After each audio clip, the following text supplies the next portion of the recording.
تین عورتوں کی طرف دیکھ کر اللہ مسکراتا ہے۔ پہلی خوبی پردہ ہے۔ پردہ کسی بھی خاتون کی ایسی خوبی ہے جو اللہ تعالیٰ کو بہت پسند ہے۔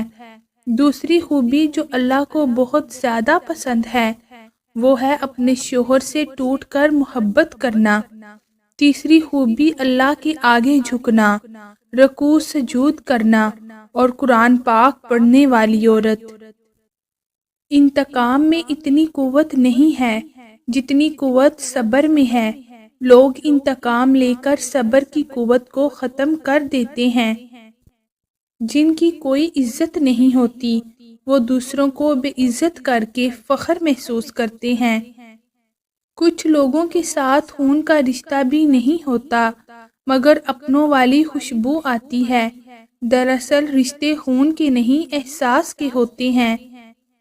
خاموشی تمام سوالوں کا بہترین جواب ہے اور مسکراہٹ ہر حالات کا بہترین رد عمل ہے۔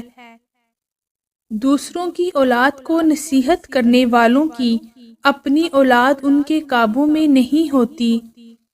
لباس قیمتی ہو یا سستا، کردار کو نہیں چھپا سکتا۔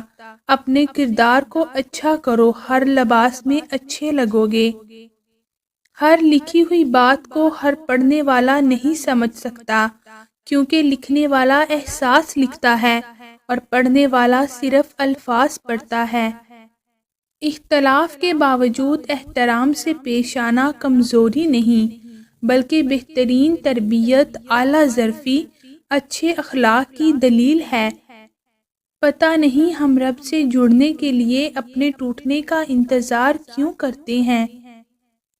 کتنا مشکل ہوتا ہے ان لوگوں کی لاپرواہی کو برداشت کرنا جن کی طرف سے ہمیں ہمیشہ یہ گمان ہوتا ہے کہ وہ ہمیں کانٹا بھی نہ چبھنے دیں گے۔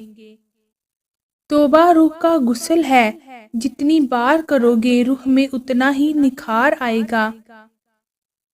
تنگ دستی میں سخاوت کرنا، غصے میں سچ بولنا اور طاقت ہوتے ہوئے معاف کرنا بہترین نیکی ہے۔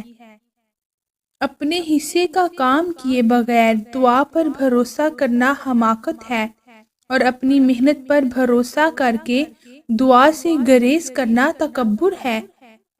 خلوص اور عزت بہت نایاب تحفے ہیں، اس لیے ہر کسی سے اس کی امید نہ رکھو، کیونکہ بہت کم لوگ دل کے امیر ہوتے ہیں۔